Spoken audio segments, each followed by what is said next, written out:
보라, 내가 새 하늘과 새 땅을 창조하나니 이전 것은 기억되거나 마음에 생각나지 아니할 것이라. 너희는 내가 창조하는 것으로 말미암아 영원히 기뻐하며 즐거워할지니라. 보라, 내가 예루살렘을 즐거운 성으로 창조하며 그 백성을 기쁨으로 삼고 내가 예루살렘을 즐거워하며 나의 백성을 기뻐하리니 우는 소리와 부르짖는 소리가 그 가운데서 다시는 들리지 아니할 것이며 거기는 날수가 많지 못하여 죽는 어린이와 수완이 차지 못한 노인이 다시는 없을 것이라. 곧 100세에 죽는 자를 젊은이라 하겠고 100세가 못되어 죽는 자는 저주받는 자이리라. 그들이 가옥을 건축하고 그 안에 살겠고 포도나무를 심고 열매를 먹을 것이며 그들이 건축한 데에 타인이 살지 아니할 것이며 그들이 심은 것을 타인이 먹지 아니하리니 이는 내 백성의 수완이 나무의 수완과 같겠고 내가 택한 자가 그 손으로 일한 것을 길이 누릴 것이며 그들의 수고가 헛되지 않겠고 그들이 생산한 것이 재난을 당하지 아니하리니 그들은 여호와의 복된 자의 자손이요 그들의 후손도 그들과 같을 것임이라. 그들이 부르기 전에 내가 응답하겠고 그들이 말을 마치기 전에 내가 들을 것이며 이리와 어린 양이 함께 먹을 것이며 사자가 소처럼 짚을 먹을 것이며 뱀은 흙을 양식으로 삼을 것이니 나의 성산에서는 해함도 없겠고 상함도 없으리라. 여호와께서 말씀하시니라. 오늘 우리에게 주신 말씀은 이사야 65장 17절로 25절입니다. 신천지 새하늘과 땅은 어디일까요? 하는 제목입니다. 오래전에 구입한 가전 침구가 고장이 났습니다. 자신이 제작한 사장님이 수리를 해주었습니다. 구입할 당시에는 그분의 종교가 없었는데 그동안 S종교를 열심히 다니셨나 봅니다. 저더러 좋은 권사님으로 알고 있는데 목사님으로는 부르기가 싫다는 것입니다. 그러면서 수리하는 동안에도 핸드폰을 열어 S종교의 교리를 전하기도 하였습니다.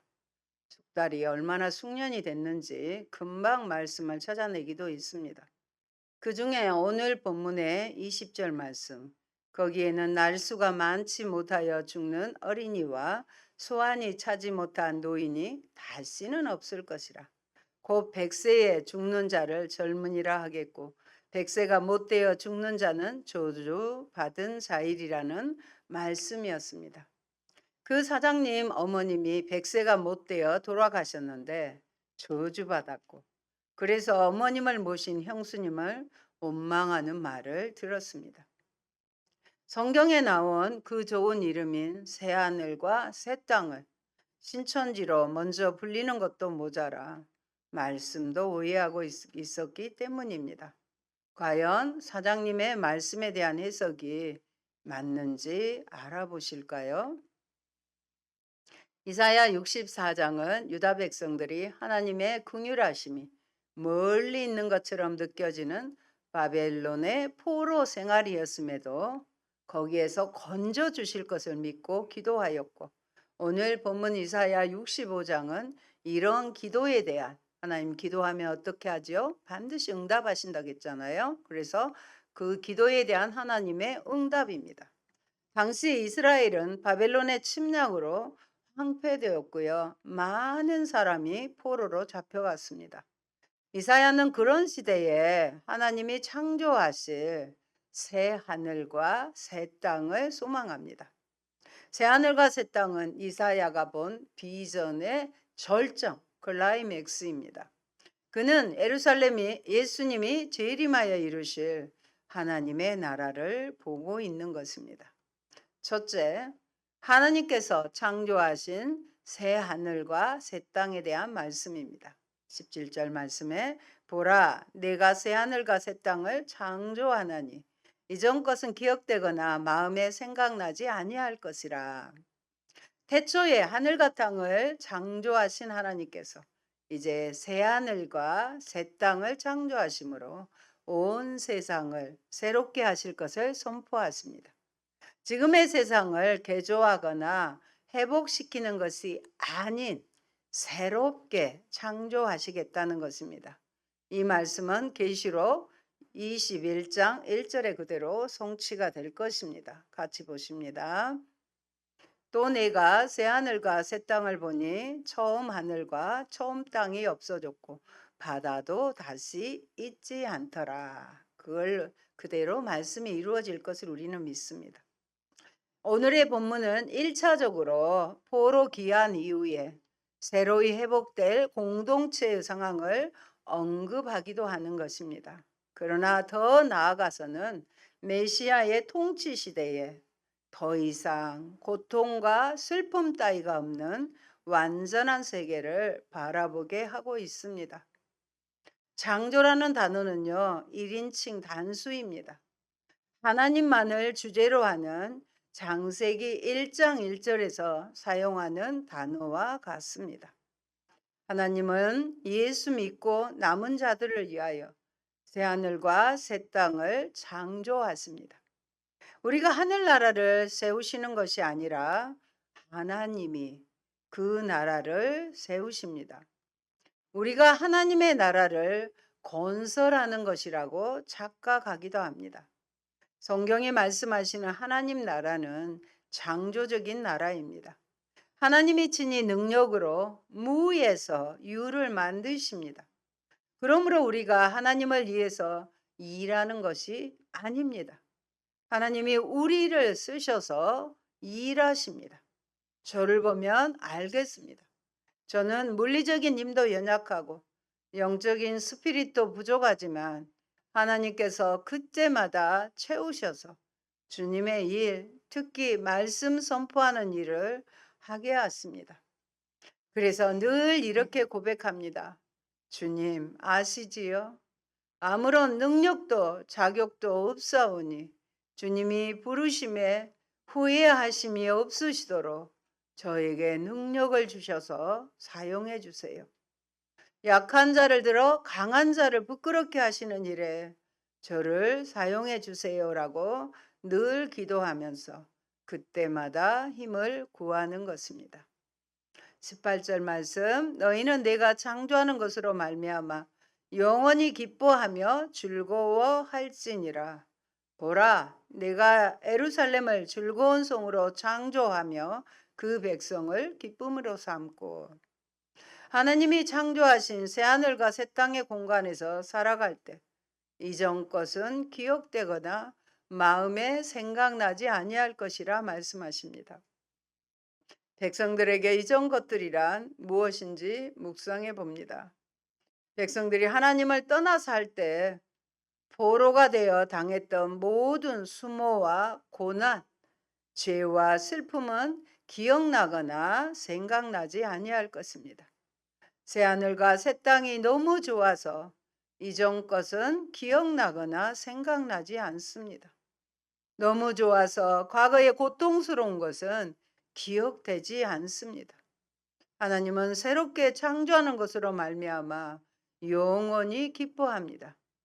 진정한 기쁨은 과거의 슬픔을 기억하지 않습니다. 마치 산모가 자녀를 낳고 나서 그 고통을 출산의 기쁨으로 대체하는 것과 같습니다. 우리의 삶 속에서도 지우고 싶은 기억들과 마음에 떠오르는 생각들이 있습니다. 하나님이 창조하신 새하늘과 새 땅에서는 모든 기억을 상실하게 된다는 것이 아니라 앞으로 다가올 하나님의 영광이 너무나도 크기에 그 이전 것들을 기억하거나 생각하지 않는다는 것입니다. 하나님은 예루살렘을 즐거운 성으로, 희락의 성으로 창조하며 그 백성을 기쁨으로 삼으십니다.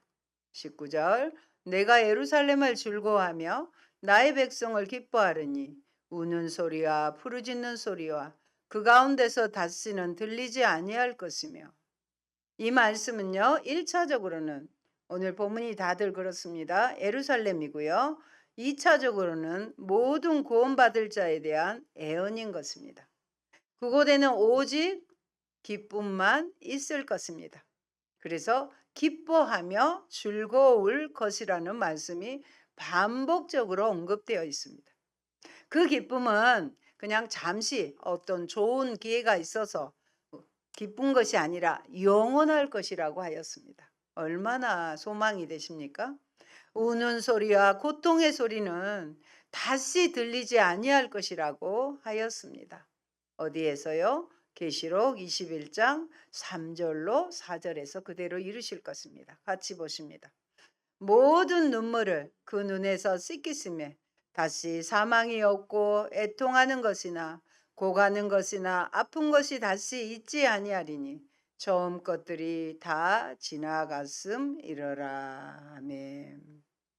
요한계시록에서의 새하늘과 새 땅은 예수님을 통해서 이루어지는 천국을 의미합니다. 하늘이 열리고 성령이 오셔서 천국이 임합니다. 우리가 그래서 예수님을 만나면 세상이 달라지게 보입니다. 우리의 마음 속에, 현실 속에 하나님이 살아계시는, 보이시지 않는 하나님이 살아계심이 나타납니다. 예수님의 재림을 통하여 하나님은 새하늘과 새 땅에 새로운 나라를 만드십니다. 새하늘과 새 땅에서는 죽음이 존재하지 아니할 것입니다. 다시는 죽을 수가 없는 거예요. 그래서 20절의 말씀, 오늘 제가 도입부에서 말씀드린 20절의 말씀입니다. 거기는 날수가 많지 못하여 죽는 유아와 소환이 차지 못한 노인이 다시는 없을 것이라. 곧 100세에 죽는 자가 아이겠고 100세가 못되어 죽는 자는 저주받은 것이리라. 인간의 평균 수명이 최소한 100세일 것을 묘사하고 있는데 새하늘과 새 땅으로 인도해 줄 수 있는 자는 세상에 없습니다. 세상에서 당했던 모든 고통과 슬픔은 기억조차 나지 아니할 것입니다. 세상에서 당했던 모든 슬픔, 괴로움은 다시는 기억조차 나지 않는다고 하셨습니다. 새하늘과 새 땅에서는 대신 안정과 평화와 번영 속에서 하나님과 이제는 깊은 교제를 나누며 살게 될 것입니다. 21절에 보면 그들이 가옥을 건축하고 그것에 거하겠고 포도원을 재배하고 열매를 먹을 것이며, 이 말씀도 역시 포로 귀환 후의 상황에 대한 약속으로 이해할 수도 있습니다. 그러나 새하늘과 새 땅이라는 차원에서 볼 때 가옥 건축과 과실 재배에 관한 내용은 이해하기 어려워집니다. 새 세계를 좀 더 실감나게 상상하기 위하여 익히 알고 있는 현 세상의 이미지를 끌어들이고 있습니다. 22절에 보면 그들의 건축한데 타인이 거하지 아니할 것이며 그들의 재배한 것을 타인이 먹지 아니하리니 이는 내 백성의 수완이 나무의 수완과 같겠고 나의 택한 자가 그 손으로 일한 것을 길이 누릴 것임이며. 아멘. 이 말씀은 여호와께 불순종하는 자에게 내려졌던, 불순종하면 뭐가 오지요?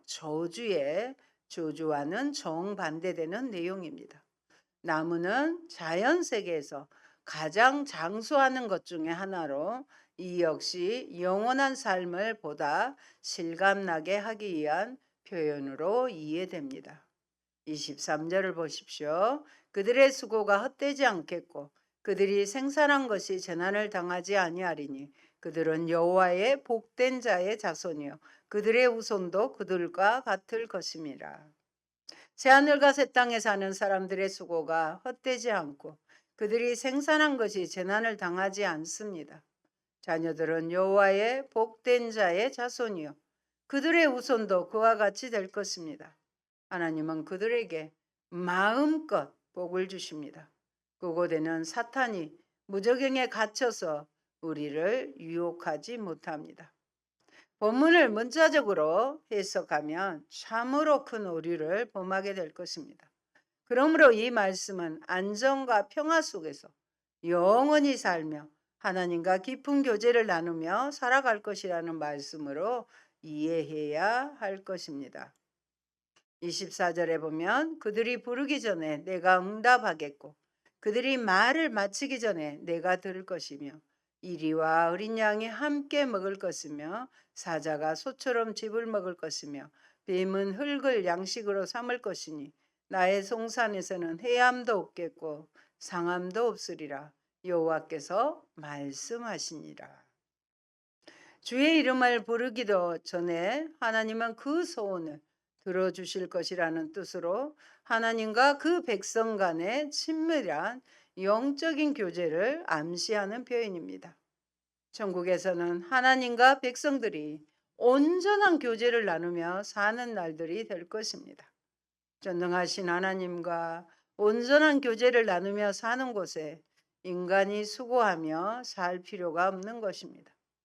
무엇을 하며 살지, 무엇을 하며 살지 궁금하지 않으세요? 하나님만 찬양하고 살지, 아니면 다른 삶이 있을지 우리는 모릅니다. 그러나 분명한 것은 이 세상의 삶과는 전혀 다른 삶을 살게 될 것입니다. 이 땅에서도 성령님과 동행하며 살면 얼마나 기쁘고 시간 간 줄 모르고 살지 않습니까? 천국에서도 천년이 하루 같은 기쁘고 즐거운 삶을 살게 될 것입니다. 마지막 25절입니다. 이리와 어린 양이 함께 먹을 것이며 사자가 소처럼 즙을 먹을 것이며 뱀은 흙으로 식물을 삼을 것이니 나의 성산에서는 해함도 없고 상함도 없으리라 여호와의 말이니라. 인간의 범죄 이후 여러 현상이 발생했습니다. 그 중에 하나가 자연의 조화가 깨어지고 서로 죽이고 죽는 저주가 임했다는 점입니다. 바울은 이 사실을 피조물이 다 이제까지 함께 탄식하며 함께 고통한다고 로마서 8장 22절에서 말씀했습니다. 그런데 새하늘과 새 땅에서는 그와 같은 부조화가 사라지게 된다고 말하고 있습니다. 육식 동물의 식성이 바뀔 것이며 사자가 풀을 먹죠. 심지어 저주에 관한 최초의 언급이 나오는 창세기 3장을 연상케 하는 뱀조차도 더 이상 파괴자가 아닐 것이라고 말하고 있습니다. 이러한 의와 평강과 희락의 세계는 여자의 후손과 뱀의 후손, 곧 그리스도와 사탄 사이에 조성된 적대감이 그리스도의 완전한 승리로 청산될 때만 가능합니다. 여러분, 이전에는 죄로 인하여 하나님이 그들의 기도를 들어주시지 않으셨습니다. 내 손에 피가 가득했기 때문이라고 말씀하시잖아요. 그러나 새하늘과 새 땅에서는 다릅니다. 하나님은 그들이 부르기 전에 응답하십니다. 그들이 말을 마치기 전에 그들의 말을 들으십니다. 우리의 소원을 아시고 응답하십니다. 죄가 사라지고 하나님과의 관계가 완전히 회복됩니다. 내가 미처 다 기도하지 않아도 마음을 보시고 들어주시는 것입니다. 하나님 나라의 창조는 삶의 회복, 땅의 회복도 있지만 가장 중요한 핵심은 하나님과의 관계 회복에 있습니다. 즉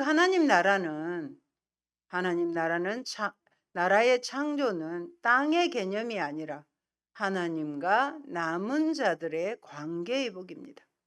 우리도 하나님과의 관계를 묵상해 보아야 합니다.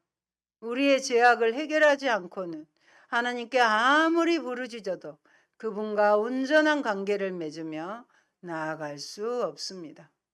먼저 우리가 하나님과의 온전한 관계를 회복하기에 부단히 노력해야 합니다. 우리가 하나님과의 바른 관계가 잘 되면 하나님이 모든 것을 주십니다. 이리와 어린 양이 함께 먹을 것이며 사자가 소처럼 즙을 먹고 뱀은 흙을 양식으로 삼습니다. 강자와 약자가 서로 공존합니다. 자연에도 평화가 깃듭니다. 성산에는 해함도 없고 상함도 없습니다. 평화로운 세계가 이루어집니다. 사랑하는 성도 여러분, 여러분은 천국과 지옥에 대해 어느 정도 확신하고 있습니까? 예수 믿지 아니하면 지옥 가고 예수 믿으면 천국 가는 것 확실하게 믿고 계십니까? 천국과 지옥을 확실하게 믿는다면, 새하늘과 새 땅이 새롭게 창조됨을 믿는다면, 우리는 이 땅에서 두 발을 딛고 살아가는 동안에 해야 할 일들이 있습니다. 머리로는 천국과 지옥을 믿는데 마음으로는 믿지 아니하는 자들이 오늘날 이 시대에 많이 있습니다. 자기의 생각을 따라 살아가는 자들입니다. 예수님은 우리에게 너 자신을 부인하고 날마다 자기 십자가를 지고 나를 따르라고 하셨습니다. 날마다 나의 존재 자체를 부인하고 있습니까? 정말 매 순간 나는 죽고 예수로 살아가고 있습니까? 내가 살아있는 한 우리는 나의 십자가를 지고 예수를 따르지 아니할 것입니다. 참으로 오직 예수 신앙 갖는 것이 어려운 시대입니다. 그러나 쉽게 포기해서는 안 됩니다.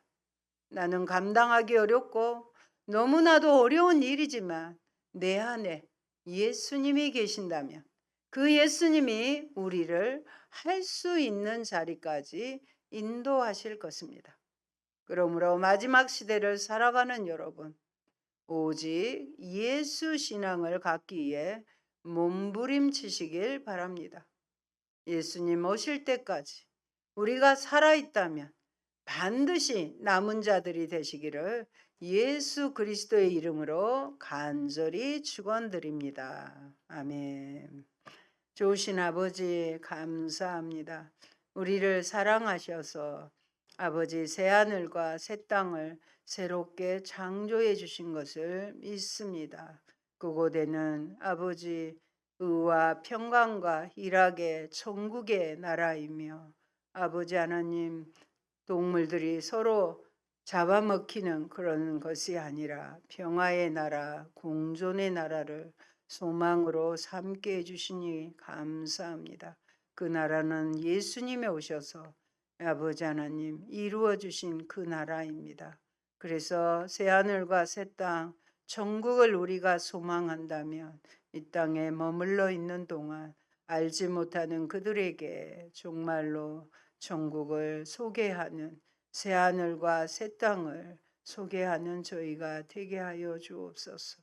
그들이 정말로 영원토록 변개할 수 없는 심판받을 자리에서 어떻게 우리의 사랑하는 자들이 살아갈 수 있겠습니까? 불쌍히 여겨주셔서 우리와 함께 새하늘과 새 땅에서 영원히 하나님과 온전한 교제를 하는 귀한 복을 다 받아 누리는 저희가 되게 하옵소서. 예수님 이름으로 기도합니다. 아멘.